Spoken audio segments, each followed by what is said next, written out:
Bueno, estábamos charlando acá con María Sáenz Quesada y a propósito de su libro Las cuentas pendientes del Bicentenario, y hay un tema, ¿no?, que es, se están cumpliendo los 200 años de la Biblioteca Nacional. Esa Biblioteca Nacional que fue dirigida por Paul Grusac, por Jorge Luis Borges, y ahora lo es por Horacio González. El libro y Mayo, el libro y la cultura del libro en la Argentina, María.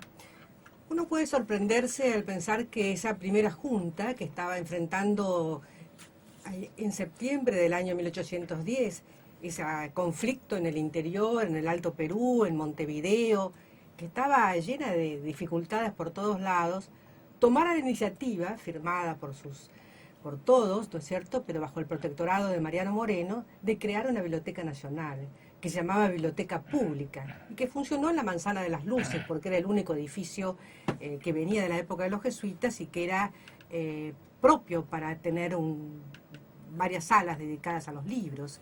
Pero el tema es que el libro era fundamental para los hombres que hicieron la revolución. Gracias a los libros ellos se hicieron revolucionarios. Es decir, Moreno mismo, cuando iba a estudiar para ser sacerdote en Chuquisaca, bueno, tiene acceso a una biblioteca excepcional, que la tiene un sacerdote, un canónigo. Matías Terrazas. El canónigo de Terrazas, que por ser justamente censor, por ser un sacerdote... y podía tener los libros prohibidos. Claro, entonces esas lecturas son las que le cambian su modo de pensar y lo vuelven ese revolucionario que todos admiramos. ¿Y cómo se forma? Es muy dramático también cómo se forma el primer plantel de libros. Uno son libros confiscados en su tiempo a los jesuitas. Otros son libros confiscados a los fusilados de Cabeza de Tigre y al obispo Orellana, que no fue fusilado. Pero también luego están los que donó un antiguo obispo muy ilustrado de Buenos Aires, a Zamor, y que no se había podido concretar ese proyecto en tiempos de paz. Y sin embargo, en estos periodos difíciles se concreta, y después vienen las donaciones, las de Manuel Belgrano, que dice que saquen de mi librería todo lo que interesen. O la viuda de Labardén, que tenía una biblioteca espectacular, su marido. Y luego la gente que simplemente aporta sillas o estantes. Es decir, hay un gran entusiasmo, y llega a haber en esa biblioteca en los primeros años 20.000 volúmenes en la década de 1820. Yo diría, ¿cuál es la proporción y la comparación que podemos hacer entre el patrimonio de aquella gran biblioteca de una ciudad pequeña de 50.000 habitantes y lo que es hoy nuestra Biblioteca Nacional, que obviamente, más allá de la memoria de que la dirigió Borges, no figura como un centro importante en el mundo? Hasta se le caen los ascensores. Sí, bueno, el problema de los ascensores es crónico y creo que también parte de una visión arquitectónica bastante equivocada en un principio. ¿Del pobre Clorindo? Y son pocos ascensores para el lugar, yo que la frecuento bastante te puedo decir. Tengo algunas observaciones acá de oyentes, por ejemplo Jorge Osona, vamos a leer qué nos dice, reflexionando en torno a los juicios de mi querida y bien recordada profesora María Sáenz Quesada sobre la situación política del país hacia 1910, me gustaría formular algunas acotaciones. La ley electoral del 12 fue el resultado de un debate riquísimo sobre la cuestión de la depuración de las prácticas electorales comenzado en 1890. Hubieron ensayos intermedios como el intento de 1902 que no se concretó, fundado en la experiencia inglesa. En todos los casos se partía de una fe en el sufragio y en la conformación de una ciudadanía libre y culta, cuyos instrumentos constitutivos habían de ser la educación, la prensa y aún los partidos políticos. 20 años más tarde, esa fe se había derrumbado, cosa que explica en no poca medida la irrupción del plebiscitarismo peronista, que es una variante del retorno al voto cantado, unilateral y sin debate en la plaza pública, en la que el pueblo unánime se expresa frente a un líder que encarna a la nación y a la patria. Esa visión convivió formalmente con el concepto de ciudadanía emergente de la ley de 1912, que terminó de naufragar en el curso de los 60 y los 70, cuando esta idea de pueblo unánime comenzó a ser disputada por diferentes minorías. Habría que mirar el origen de nuestra decadencia un poco por ese costado de las convicciones colectivas. Un saludo cariñoso a mi profesora de historia, María Sáenz. Y un saludo a Jorge Osona, realmente me emociona, hace mucho que no sabía, pero veo que estás pensando desde la historia, en forma que planteas temas de muchísimo interés. Yo creo que los propios que hicieron aquella reforma de 1912, parte de ellos, Estoy pensando en el caso, por ejemplo, de Carlos Ibarguren, que fue una figura interesante del gobierno de Sáenz Peña. En 1930 incurren en la debilidad de tenerle miedo a la democracia y de participar de un proyecto corporativo que, si finalmente no tuvo éxito, fue desgastando a la democracia argentina y dejando expuesta a este tipo de populismos donde el que gana la elección tiene derecho a todo y el que, como decía bien Guelar, el que es opositor es un enemigo de la patria. Es decir, esto es lo grave de nuestra actual criterio, lo que está desgastando la democracia del 83, ¿no es cierto? No se puede presentar un proyecto alternativo porque eso es ir contra el país. Es que es el sistema laclosiano, ¿no? Es Laclau químicamente puro. Laclau dice, para que un líder populista crezca, tiene que recortar primero a la oposición. Sí, tiene que negar, como aquel famoso negación de lo que hizo Alfonsín en el juicio a las juntas, todo lo que hicieron nosotros, y negar toda la historia, porque esto que veíamos al principio de nuestra charla, cuando la presidenta dice en 1910 estábamos en estado de sitio y no pasó nada bueno, es negar el pasado. ¿Para qué? Para presentarse como los únicos referentes dignos de la Argentina. Una constante refundación. Y a veces es un acto fallido, como evocar en 1974, una época de horror, como un buen antecedente. Acá tenemos otro mensaje que nos llega de Rafael Dotti. La revolución educativa que gestó Sarmiento en Argentina llevó a mi abuelo a elegir la Argentina desde Italia alrededor de 1900. Sostenía que un país con educación gratuita, pública, obligatoria y laica debía transformarse rápidamente en una potencia. El abuelo. Esa misma revolución se llevó a cabo en Quebec hacia 1970. Se conoció como la Revolución Tranquila. Hoy ya ha evolucionado hacia lo que se conoce como economía del saber y ya se ha extendido a todo Canadá. Esos valores han demostrado con creces su suceso desde hace más de un siglo. Desde Montreal lo saluda y agradece Rafael Dotti.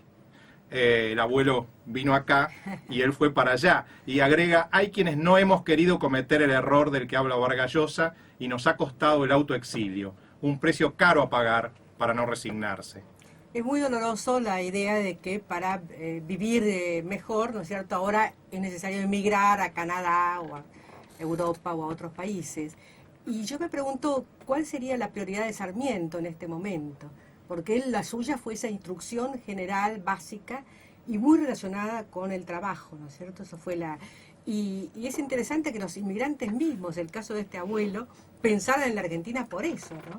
Y no por los salarios, sino porque además había una posibilidad de educación. En sus memorias, Roberto Giusti, que fue uno de los grandes figuras de la literatura, pero de apellido italiano y nacido en Italia, cuenta lo que fue llegar a la Argentina chiquito y de repente empezar a hablar español y ir al Colegio Nacional de Buenos Aires y codearse me con gustaría los hijos que me digas, aunque sea algo, qué pensás de este tema, pero básicamente enfocándolo del tema de las tomas de las escuelas desde el tema de la autoridad. Yo creo que los conflictos en las escuelas, que no conozco en detalle, mucho tienen que ver, en este momento las escuelas están muy supeditadas a quién la dirige. La personalidad del director es la que marca un poco lo que va a ocurrir. Cuando el director no está o la directora no están seguros de su autoridad, todo el esquema escolar vacila porque el peso recae sobre sus espaldas. Y en cuanto a los planes de obras, me imagino que habrá retrasos, no sé si es tan optimista el panorama como lo pinta el legislador, ojalá sea así, pero lo que debe hacerse el seguimiento es desde la legislatura. Me parece que las tomas de las escuelas son el peor sistema, como lo son los piquetes en todos los casos, rurales, en Entre Ríos, donde sea. El hecho de que los chicos estén fuera de la escuela y perdiendo días de clase es criminal. Está vinculado a todo esto que estamos viendo de los chicos tomando alcohol en forma desaforada a la noche y después aparecen todos estos con problemas de las cromañones y estos casos que han ocurrido recientemente. Me parece que lo que debemos considerar es cómo no se pierde el año escolar en estos y los días de clase previstos, que esto es fundamental. y alentar que siga este tipo de protestas es una responsabilidad. Había una pregunta de un oyente que llamó al 4804-3150, me parece que aludía un poco a cierta avanzada nacionalista, ¿no? No, claro, los nombres que menciona de Martínez Zuviría o de Carles estuvieron presentes en esos años y tuvieron de alguna manera su momento de gloria en los años 43, 46, sobre todo con la revolución militar, cuando se reimplantó la enseñanza religiosa y hubo una serie de medidas inclusive contra los maestros divorciados o judíos, etcétera. Pero yo creo que hay dos tensiones, una más liberal, más de tolerancia en nuestra historia y otra más intolerante, y estas juegan siempre y nunca podemos decir que una derrotó del todo a la otra. Pero una cosa que a veces decía García Hamilton, que es interesante, es que por esa época comenzaron a poner los bancos de las escuelas pegados, la madera uno detrás del otro, ¿no? Y que eso le confería una especie de impronta castrense, ¿no? Y la idea de que quiero ver una sola cabeza, ¿no? Que el nacionalismo tenía ahí, digamos, una especie de penetración subrepticia. Creo que el nacionalismo no llegó a influir en la escuela pública argentina en los primeros, hasta 1943, ¿no es cierto? Y yo con García Hamilton siempre discutía, buen amigo. ¿Recordás aquella vez en la UCES hicimos juntos con García Hamilton, vos y yo, una charla sobre Moreno y sobre la Revolución de Mayo? Claro. Pero en realidad no sobre la Revolución de Mayo, sino sobre la utilización de Moreno en la historia. ¿Te acordás? Claro que sí, pero además el punto era que para García Hamilton no había nada más criminal que la enseñanza patriótica. Él le atribuía todos los males de Argentina. Y para mí fue un momento que se trataba de incluir a los hijos extranjeros en darles una visión de que ellos también eran argentinos. Por supuesto, se exageró, se simplificó y a la larga eso no dio resultados, pero en una primera etapa fue importante. De modo que yo creo que no hay que considerar tampoco que la Argentina y de eso coincido con Guelar, es lo peor o lo mejor, ¿cierto? Cuando hablamos de Carles o de Martínez Zuviría, estamos pensando que en países de Europa como Alemania estaba en ese momento surgiendo Hitler, con muchísimas más consecuencias para el resto del mundo, y que hubo autoritarismos en muchos lados. Lo malo es que en la Argentina hoy todavía parece que no hemos superado el autoritarismo. Para decirle algo al oyente, ¿no? Yo había mencionado dos directores de la Biblioteca Nacional, a Paul Grusac y a Borges, y había insinuado la presencia de Horacio González como una capiti diminutio, como algo negativo. Hugo Guast, Martínez Zuviría justamente, también fue director de la Biblioteca Nacional y estuvo en el medio entre Grusac y Borges. De modo que ahora, así como en aquella época teníamos aquel Hugo Guast de derecha, nacionalista, ahora tenemos una especie de Hugo Guast de izquierda, ¿no?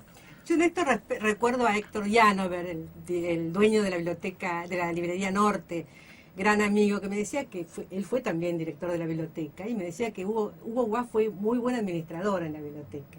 Pero también me gustaría decir que entre los primeros directores de la biblioteca estuvo José Mármol, aquel ciego, como fue también ciego Grusac, y como si fue ciego Borges. La generación del 37, ¿no? Claro, así, había esa cumbre de la generación del 37, el primer novelista de nuestra ciudad, fue director de la biblioteca, y que Treyes, Vicente Quesada y algunos otros más. ¿Pariente tuyo? No, fueron grandes directores de esta biblioteca.